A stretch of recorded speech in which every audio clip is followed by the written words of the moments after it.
नमस्कार, आदाब, सत श्री अकाल। मैं आपका दोस्त अफरोज अहमद, आपका मेरे YouTube चैनल में स्वागत है। दोस्तों, कल हम लोग कुछ इसके टॉपिक को पढ़े थे।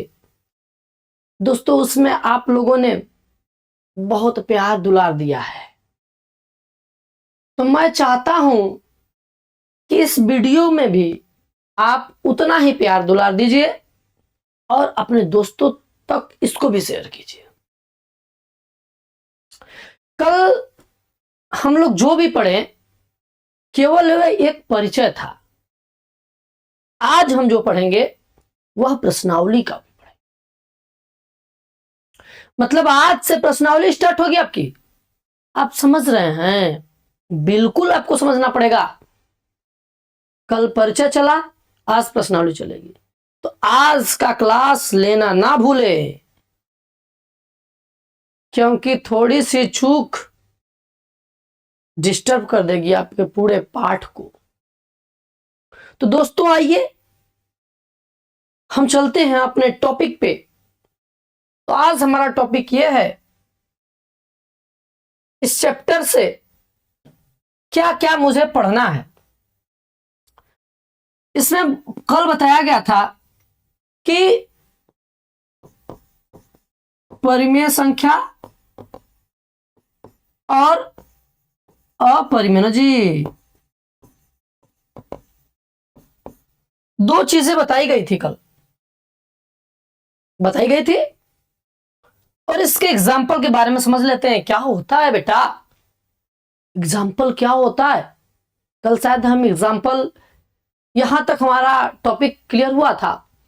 तो आइए इसके बारे में भी थोड़ा सा जान के तब हम आगे टॉपिक पे चलते हैं। बेटा, ध्यान से सुनिएगा आप लोग। परिमेय संख्या उसे हम कहते हैं बेटवा जिसको P बटा Q के रूप में लिखते हैं। Q is not equal to 0 होता है। ऊपर कुछ भी हो सकता है, नीचे 0 कभी भी नहीं हो सकता। लख रहे हैं ना आप चौचक, आपको लिखना पड़ेगा। अब बात करते हैं अपरिमेय संख्या की। अपरिमेय संख्या जिसको P बटा Q के रूप में नहीं लिख सकते बेटा, नहीं लिख सकते। तो कौन सी संख्या है बेटा? कैसी संख्या है जिसको हम नहीं लिख सकते? आइए देखते हैं एग्जाम्पल में। बेटा, वैसी संख्या होगी, कोई भी संख्या होगी जो करड़ी में लिखी हो, उसके साथ माइनस लगा है, तो वह काल्पनिक संख्या कहलाने लगती है। क्या कहलाने लगती है बेटा? ये काल्पनिक संख्या। कौन सी संख्या? काल्पनिक संख्या। लेकिन वही संख्या जिसके साथ माइनस न लगा हो, क्या? जिसके साथ बेटवा माइनस न लगा हो, वह संख्या अपरिमेय संख्या कहलाती है। कौन संख्या कहलाती है? अपरिमेय संख्या। मतलब कि कोई भी संख्या जिसका वर्गमूल भी ना निकले, ये भी इसमें एक फैक्ट है कि जिसका वर्गमूल ना निकले। 4 करड़ी में 4, क्या है? अपरिमेय संख्या है। क्योंकि 4 का वर्गमूल होता है कितना? 2। ये करड़ी से बाहर निकल सकती है, तो अपरिमेय संख्या नहीं कहलाएगी, ये अपरिमेय संख्या कहलाएगी।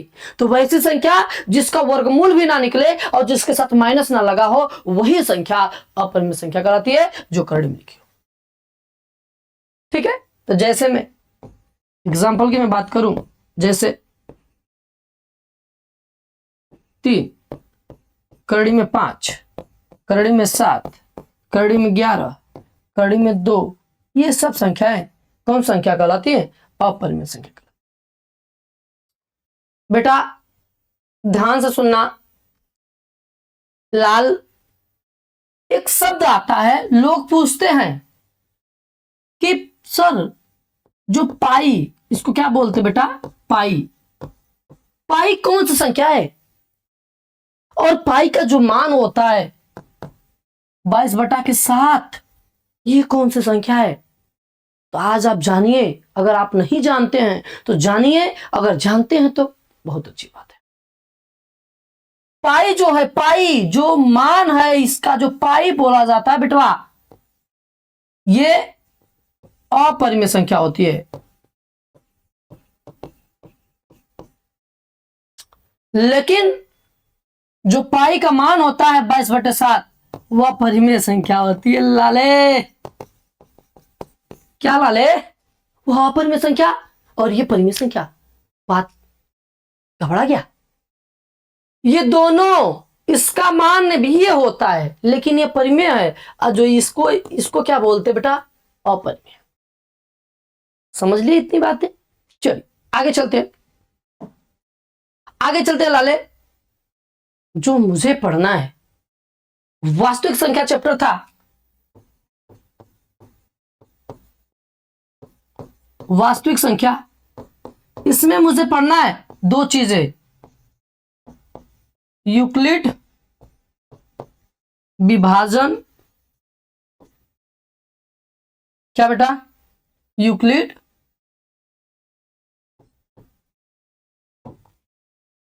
यूक्लिड विभाजन प्रमेयिका।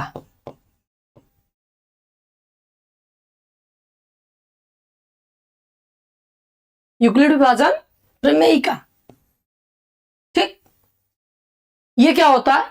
और अगली टॉपिक रहेगी अंक गणितीय आधारभूत प्रमेय। ये मेरे पास दो टॉपिक हैं, दोनों टॉपिक के बाद हमारा ये प्रश्नावली समाप्त होगा। आइए जानते हैं, बेहतरीन तरीके से जानने का प्रयास करते हैं। अगर आप नए हैं तो पहले आप चैनल को सब्सक्राइब करिए, क्योंकि नोटिफिकेशन आपके पास जाएगा तो धुआंधार मचा देंगे। आप हमारे साथ रहेंगे ना तो गारंटी देते हैं हम आपको, आप 90+ लाएंगे, ये हमारी गारंटी है। केवल साथ देते हैं तो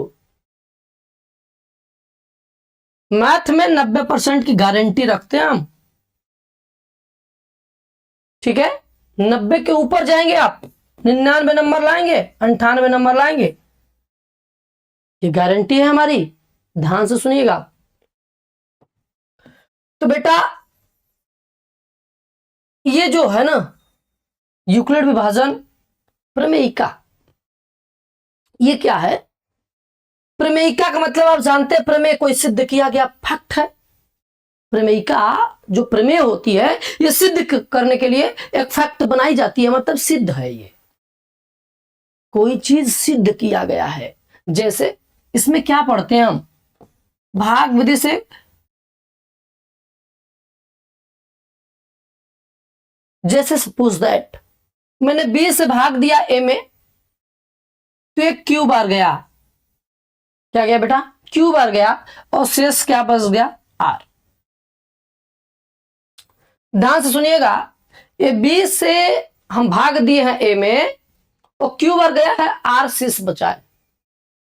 तो ये सिद्ध किया गया है ना कहीं से। ये क्या किया गया है? ये सिद्ध किया गया है। क्या किया गया बेटा? ये सिद्ध किया गया है। ये क्या किया गया है? सिद्ध किया गया है मेरे लालो। मुझे मालूम है जो अंदर लिखा होता है उसको क्या बोलते हैं? भाज्य बोलते हैं। जिससे भाग देते हैं उसको हम भाजक बोलते हैं, और जो बाहर जाता है उसे हम भागफल बोलते हैं, और जो शेष बचता है उसे हम शेषफल बोलते हैं बेटा। क्या बोलते हैं बेटा? शेषफल बोलते हैं। ये कहीं ना कहीं सिद्ध किया गया है, सिद्ध किया गया है। हाँ, तो एक प्रमेय ये सिद्ध किया गया है। जैसे इसमें ए को भाज्य बोल दिए बेटा, इसको बी बोल दिए, इसको क्यू बोल दिए, प्लस आर हो गया, भाजक बी हो गया, भागफल क्यू हो गया, और शेष आर हो गया। इसमें कंडीशन होती है बेटा, जो आर का मान होता है 0 less than are equal to r is less than b. इसमें कंडीशन होता है बेटा, इसके बारे में आप जानने का प्रयास करिए।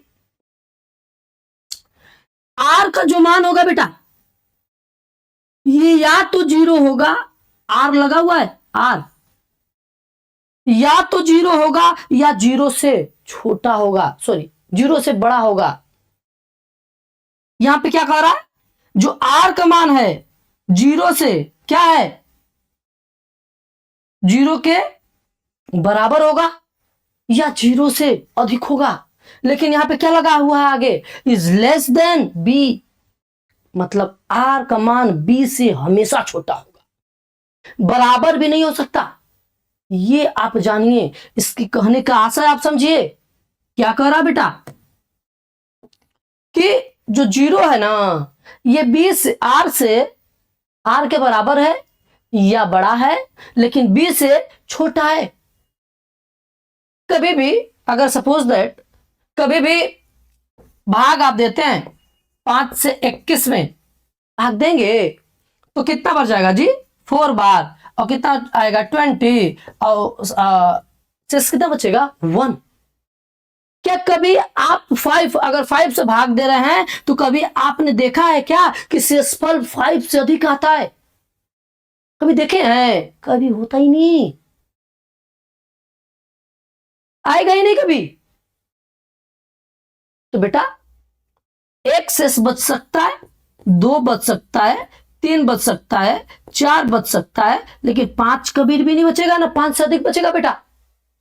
अगर 5 बचता तो एक बार भाग जाता। आप कहेंगे क्या सर, आप 5 के क्लास के बच्चों की तरह समझा रहे हैं। अरे पगला, 5 वाला ठीक है, तू नहीं ठीक है। ठीक है, यहां एक के साथ में 0 भी बच सकता है, कुछ भी बच सकता है। अगर यहां पे मान चेंज करेंगे तो ये कुछ भी बच सकता है, लेकिन 5 नहीं बचेगा, और 5 से बड़ा कभी नहीं बचेगा। ठीक है, हाँ। तो बेटा ये जो सिद्ध किया गया मान है, ये मान को क्या बोलते हैं बेटा, यूक्लिड विभाजन प्रमेयिका। अगर हम यूक्लिड विभाजन प्रमेयिका से इसका प्रयोग करके, यूक्लिड विभाजन प्रमेयिका का प्रयोग करके यदि हम एचसीएफ निकालते हैं, क्या निकालते हैं, एचसीएफ, यदि हम एचसीएफ निकालते हैं, मसा निकालते हैं, इस विधि को हम लंबिक विधि भी बोलते हैं, चाहे लंबी विधि, क्या बोलते हैं बेटा, लंबी विधि भी बोलते हैं। अगर इस विधि का प्रयोग करके अगर हम एचसीएफ निकालते हैं तो वहां नाम चेंज हो जाता है, वहां नाम आपका चेंज हो जाता है बेटा, वहां नाम हो जाता है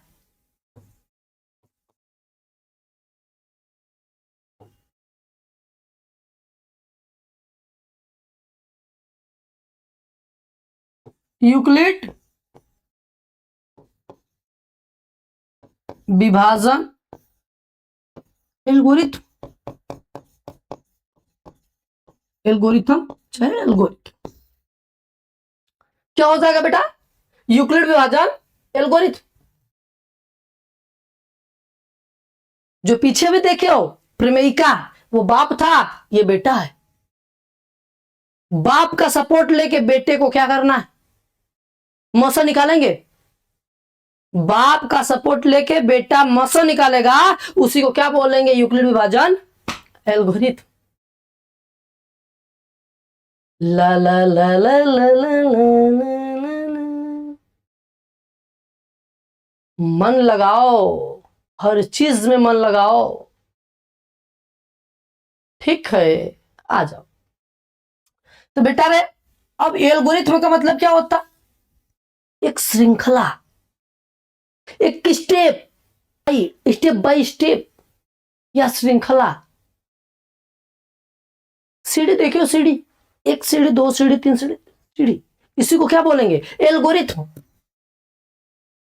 ठीक है, अगर हम किसी चीज का एचसीएफ निकालते हैं बेटा, किस विधि से, यूक्लिड विभाजन एल्गोरिथम, या A equal to B Q plus R, जो 0 less than are equal to are less than B, इसका प्रयोग करके यदि हम एचसीएफ निकालते हैं बेटा, तो उसी को क्या बोलते हैं, यूक्लिड विभाजन एल्गोरिथम। ठीक है, हाँ। आइए एक एग्जांपल लेके मैं आपको दिखाता हूं, चरण वाइज लिखना पड़ेगा। जैसे सपोज दैट मेरे पास एक क्वेश्चन है, मैंने एक क्वेश्चन लिया, मान लो सपोज दैट 50 ले लिया, और मान लो मैंने 65 ले लिया का यूक्लिड विभाजन एल्गोरिथम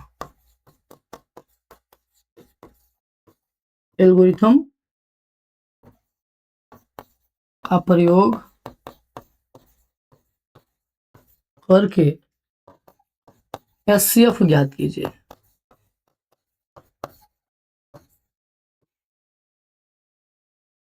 ये सवाल है मेरे पास, बोल रहा है कि इसका आप निकालिए, एल्गोरिथम का प्रयोग करके आप एचसीएफ निकालिए। बेटा देखो कैसे निकालते हैं, ध्यान से सुनना, कुछ नहीं करना है, कुछ नहीं करना बेटा, कुछ नहीं करना।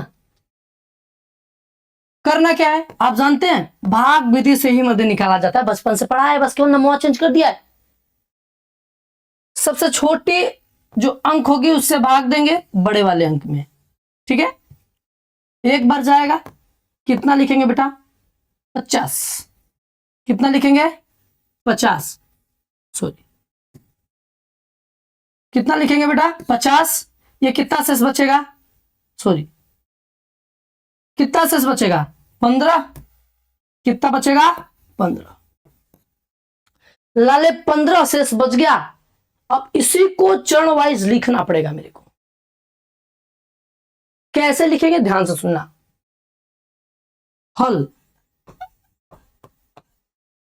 चाहे सॉल्यूशन कुछ भी लिख दीजिए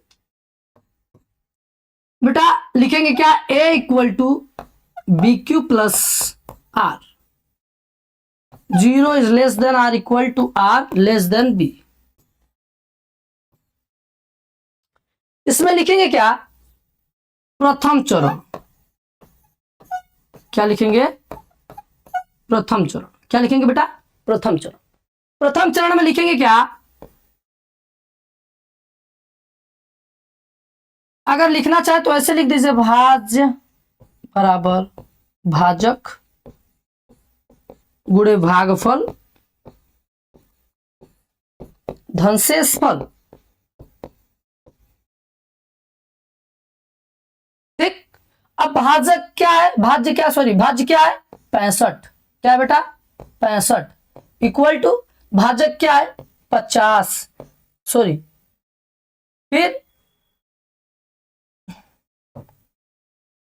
फिर क्या बेटा, भागफल कितना है 1, शेषफल कितना है 15।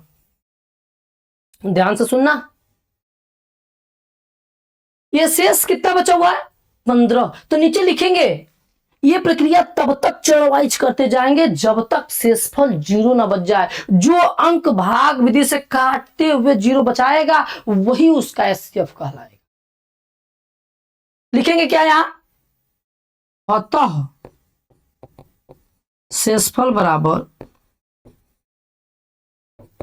15 लिख दिए।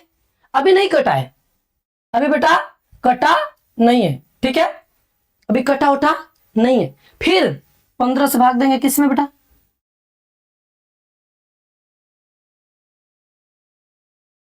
किसमें भाग देंगे 50 से, 15 तो यहां 45, कितना शेष बचा 5। अब यही प्रक्रिया, एक बार ये वाला चरण लिख लिए, स्टेप बाय स्टेप लिखना बेटा, देखो स्टेप बाय स्टेप लिख रहे हैं हम, फिर यही बात यहां पर भी लिखना पड़ेगा आपको, ठीक है।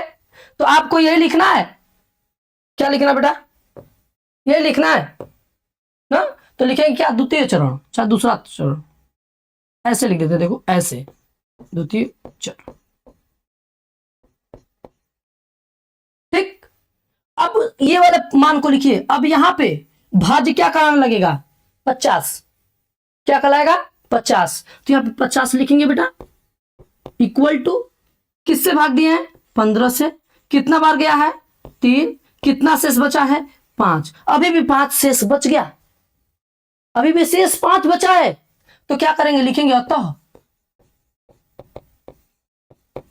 अतः शेषफल बराबर 5, अभी भी शेष 5 बचा हुआ है लाले। फिर भाग देंगे किससे ये भाग तब तक चलता जाएगा जब तक शेष फल 0 ना हो जाए। 15 ना होगा जी, 15 से भगवा देंगे तो कितना बच जाएगा, 3 बार ना जाएगा जी। हाँ, कितना बार जाएगा, 3 बार। कितना बार जाएगा, 3 बार।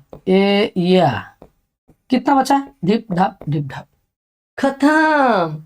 क्या हो गया, खत्म। जब खत्म हो गया तो बेटा फिर नीचे लिखेंगे कौन सा चरण, तीसरा चरण। किससे भाग दिया बेटा, 5 से किस में दिए हैं, 15 में, तो भाज्य क्या कहलाएगा, 15।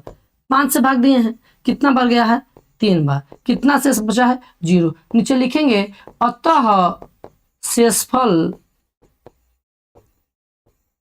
बराबर 0। अतः शेषफल बराबर 0, मेरा काम फल बन गया, मेरा काम हो गया, मुझे जो चाहिए मिल गया। शेषफल मेरे को क्या चाहिए, 0 मिल गया। कौन 0 लाया है, 5। तो इन दोनों संख्याओं का एचसीएफ क्या कहलाएगा, 5 कहलाएगा। आप भी कहेंगे सर सीधा सीधा नहीं समझा दिए हैं। अरे तो मुझे भी पता है, भाग विधिया तो किए ही है। तो इसी विधिया को बोलते हैं बकलोलवा, क्या बोलते हैं, यूक्लिड विभाजन एल्गोरिथम, इसी विधि को बोलते। तो इसका क्या हो जाएगा, 50 और 65 का एचसीएफ इक्वल टू 5। ये आपका क्या है, आंसर है। मेरी बातें समझ में आई। अगर आप इस विधि से करेंगे बेटा, आप यदि इस विधि से करते हैं तो इस विधि से क्या बोला जाएगा, इसको यूक्लिड विभाजन एल्गोरिथम। आप पढ़े हैं, बचपन से पढ़ते आ रहे हैं यार भाग विधि, बस उसको नाम कन्वर्ट कर दिया है 10 में। क्या नाम रख दिया, यूक्लिड विभाजन एल्गोरिथम। तो ये विधियां हैं हल करने के लिए, यूक्लिड विभाजन एल्गोरिथम। ठीक है, चलिए आगे चलते हैं। आप जान गए इसके बारे में बेटा, आप तो जान गए। आगे एक चैप्टर है, सॉरी आगे एक टॉपिक है जिसका नाम है अंकगणित। क्या बेटा, अंकगणितीय।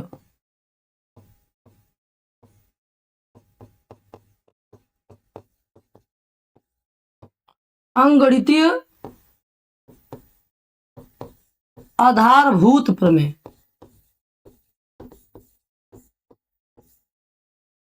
आधारभूत प्रमेय, इस विधि का प्रयोग बेटा हम अभाज्य गुणनखंड करने के लिए,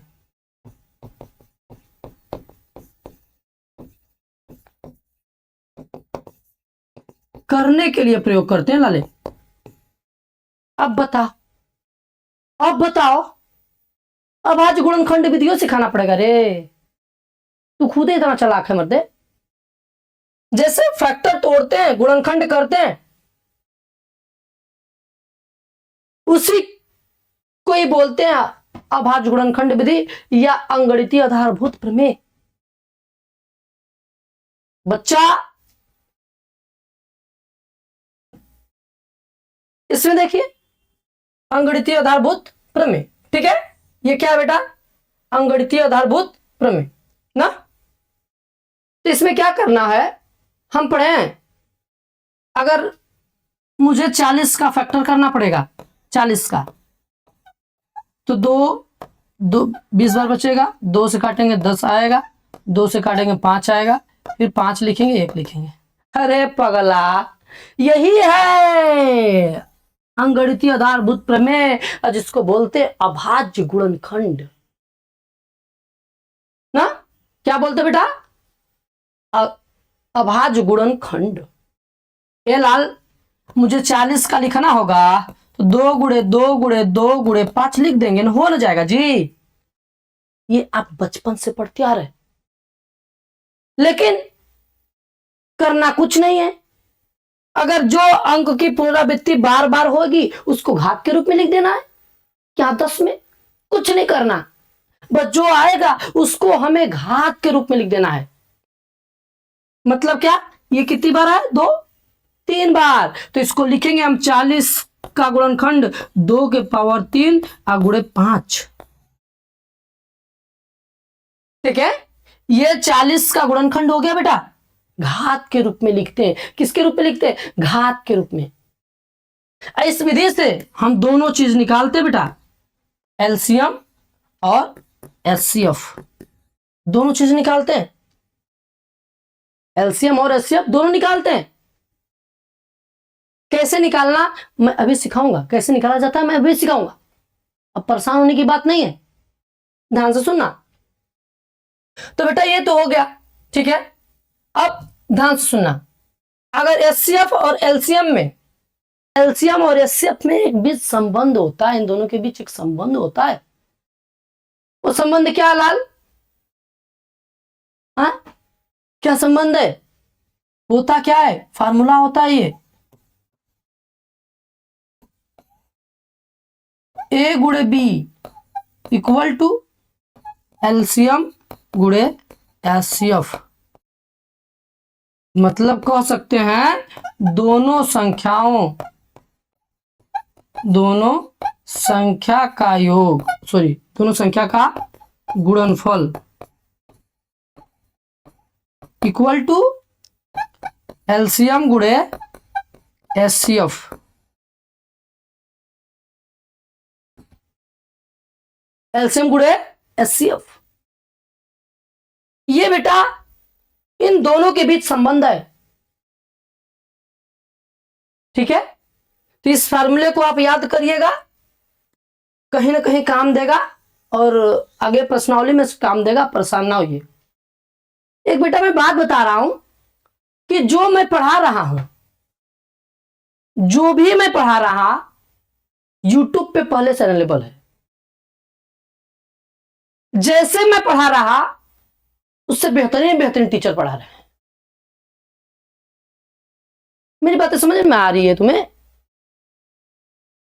हमसे बेहतरीन बेहतरीन टीचर यूट्यूब पे पढ़े हुए हैं और पढ़ा रहे हैं। जो मैं आज स्टार्ट कर रहा, कई सालों से वो लगे हुए हैं। मेरी बातें समझ में आई? केवल अंतर क्या है? पढ़ाने का तरीका में अंतर हो सकता है और समझ में आना चाहिए लाले। सबकी बातें सबको समझ में नहीं आती, तो आपको जिसकी भाषा आसान लगती है आप केवल उसी को पढ़ने का काम करिए, आपके भविष्य का सवाल है। ये नहीं कि मैं पढ़ा रहा तो मैं बोलूंगा कि आप मुझे ही पढ़िए, कोई जरूरत नहीं है। मुझे पढ़ने की कोई जरूरत नहीं है। आप कहीं पढ़िए, आप बस केवल पढ़िए, आप केवल पढ़िए।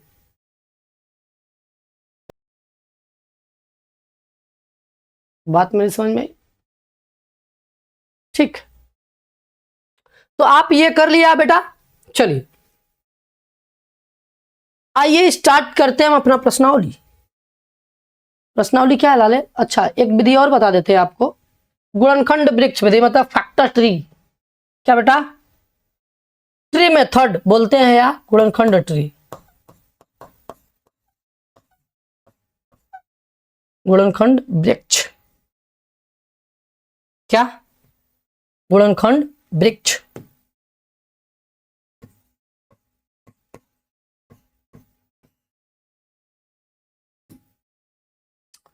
ये क्या है लाले कि करता क्या है ये? सपोज दैट ये तो बहुत बड़ा अंक यहां पर दिख रहा है आपको, लेकिन हम उतना बड़ा अंक नहीं लेंगे, हम छोटा सा अंक ले लेते हैं। क्या? 40। ध्यान से देखिएगा, इसको हम 2 से काटेंगे, जिसको काटेंगे उसको बगल में लिखते हैं, और जितना बार आता है उसको हम बगल में लिखते हैं। कितना आएगा? 20। अब ये देखिए, इधर से निकलता एक टहनी निकलती हुई चली जाएगी। फिर इसको किससे काटेंगे बेटा? 2 से। कितना शेष बचेगा बेटा? 10। 10 को यहां लिखेंगे। फिर किससे काटेंगे बेटा?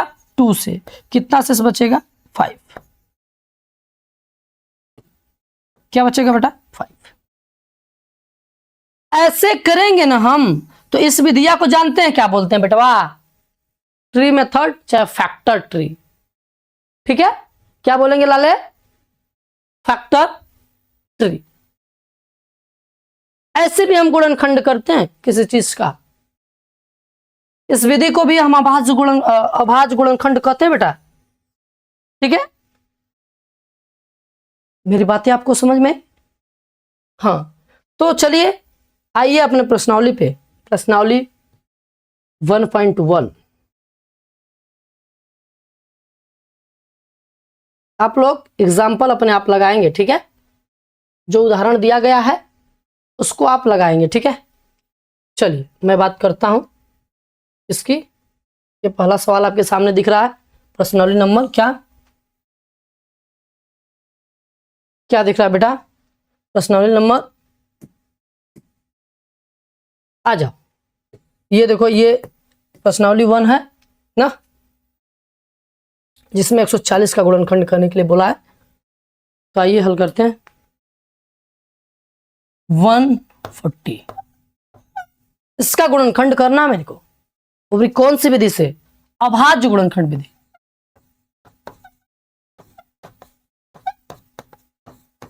अभाज्य गुणनखंड विधि। ठीक है, 140 किसका करना बेटा? 140 का। 140 का करना है। आइए करते। 2 से डिवाइड करेंगे कितना बार जाएगा? फिर 2 से काटेंगे बेटा, कितना आएगा? 35। फिर 3 से कटेगा, नहीं कटेगा ना। 2 के बाद क्या आएगा? 3। एक बार चेक करेंगे, मतलब मन में चेक करेंगे, लिख के चेक नहीं करेंगे, क्योंकि 2 के बाद 3 से ही काटेंगे, 4 से नहीं काटेंगे। अगर जो 4 से कटेगा 2 से भी कट जाएगा। तो 3 से चेक कर लिए बेटा, नहीं कटा।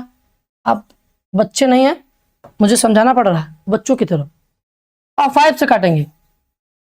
अभाज्य गुणनखंड देखो होता जा रहा है ना। अभाज्य गुणनखंड आप जानते हैं, अभाज्य संख्या उसे कहते हैं जो एक और स्वयं के अलावा किसी से नहीं कटती। तो ये क्या हो जाएगा? 5 7 बार में कटेगा। फिर क्या लिखेंगे बेटा? 7 खत्म।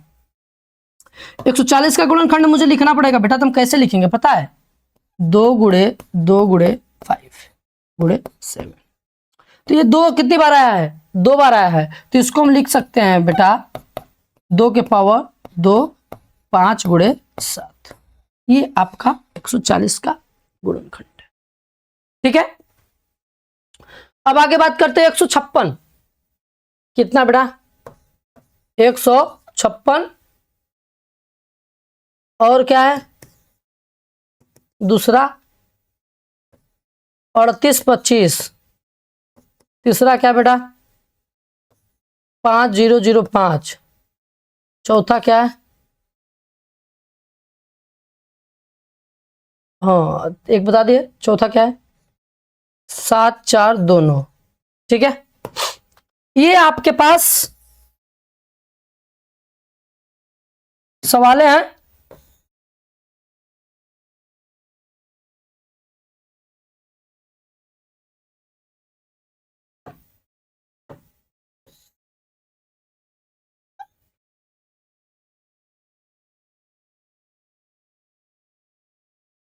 ठीक है, ये आपके पास क्या है?